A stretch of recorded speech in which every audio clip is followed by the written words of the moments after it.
Government has their case based on the harm's principle that as far as to hurt another person in the society, it should not be done. But this is exactly antithetical to their very case, because as far as it also hurts the unconsenting woman, it should also not be done in the society. So they talk about prospective versus prospective babies or prospective potential versus the human beings, and then we weigh that and we see that in the balance this exactly feels in their case, and I'm showing how in their report out. See, let us take note of this. Fetuses are not independent moral agents, right? They derive their agency from the individual to which they are attached to before birth. So fetuses acquire their moral agency or their moral statuses at the point of birth and not at the point of conception in their mother's womb, right? Moving on. So if we say that unborn babies have moral statuses, I asked of cases where doctors terminate pregnancies to save the mother.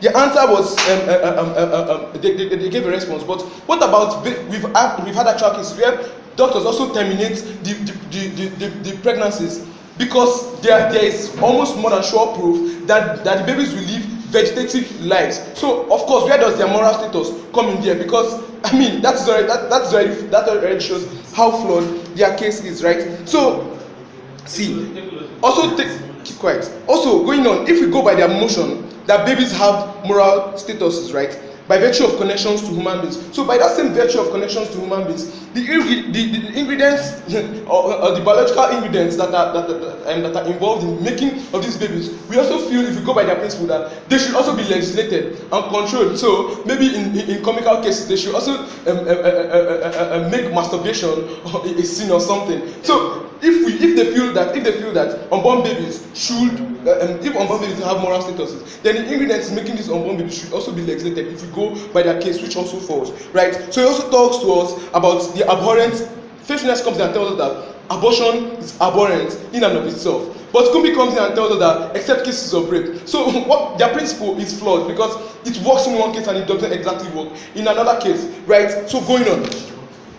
So he comes here and tells us about trivial interest. I asked the POI, and his answer to the POI was that was the availability of contraceptives. But there are people whose lives experiences or the kind of lifestyle they live have gone against the use of contraceptives, right? So how exactly does their case stand in that? So because their lifestyle dictates that, because the kind of lifestyle they use, the kind of lifestyle they live they do not use contraceptives, doesn't mean that they must always have a baby for every sexual intercourse that they have. That's what we get in their own case. So if you won't give into they say they won't give into the trivial interests of a woman. I say ask this question: if these interests aren't trivial, then self-actualization or professional progress, will they give in?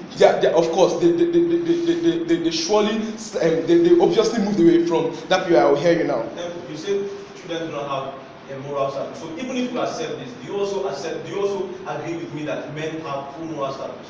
And they have full moral agency. Exactly, they have full moral status, but when in the exercise of their moral status, the other party who is concerned in that activity is not a consenting partner, then where exactly does their moral status or their moral pedestal trump the interest of another human being in the society? So they also talk in this. I got the phrase from his speech: rendering services to a man. But they are already professional surrogates. If they are professional surrogates, why do you want to involve an unconsenting individual in the society? Moving on, I will tell you how surrogacy is unequal to abortion, even if money is in the question. I'll be extending on how women have right to their own body of privacy and how it trumps every external influence. And I'll tell you that, of course, that there's sex for other reasons apart from pregnancy, right? And if these people do not want to carry it, so be it. So moving on, surrogacy and how it's unequal to abortion. The idea of abortion is not wanting to carry the baby at all. They say if the baby, they state that if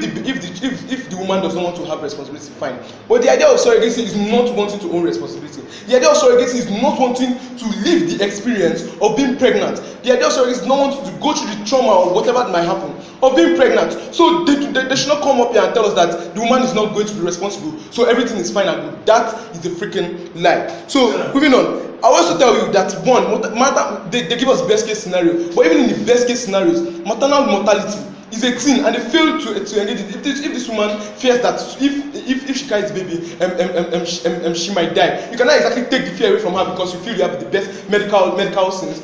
This is her own inherent fear, no matter the sort of conviction you try to put into her. So if she does not feel like if she's afraid for her life or for professional reasons, so be it, leave her and let her be. A woman's right to her body and how it trumps every external influence, whether it is monetary or not. So going on. Pachachi, it boils down to his opinion with money versus the woman's opinion, right? And this is exactly wrong in society where the men already have social capital that they have and the bias that's skewed towards them. So giving when they already have all of this, you are giving them this kind of, or opting to this kind of policy means that you are giving them more of what they already have, or something that we are actually already trying to reduce or ameliorate the negative effects of. I'll take you now. Now, on patriarchy, between giving women excuses to the point of killing another life or professional progress, or making them equally responsible with men for their choices, which is more condescending and patriarchy? Thank you very much. You are talking about equal responsibility. This point exactly talks about it. So moving on. I'll tell you this. Nature is already unfair as regards the responsibility of the process of birth. Because in the whole process of birth, all that man has to do is to have sex. But all that the woman has to do is to have sex and carry the baby for 9 months. So nature is already unfair in this. So why exactly do you feel the responsibility is equal biologically? Kumbi, you are wrong already. So biologically, there are no contentions to what females go through during pregnancy.